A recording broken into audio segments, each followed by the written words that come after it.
আজকের রাতটা স্পেশাল, আজকের দিনটায় অসাধারণ, কারণ আজ আমাদের সবার প্রিয় আলমের জন্মদিন।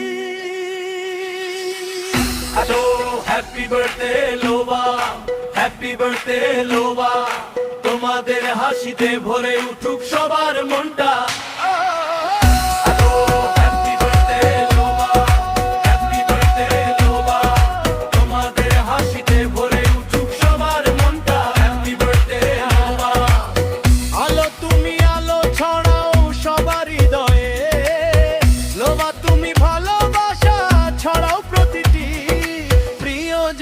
মাঝে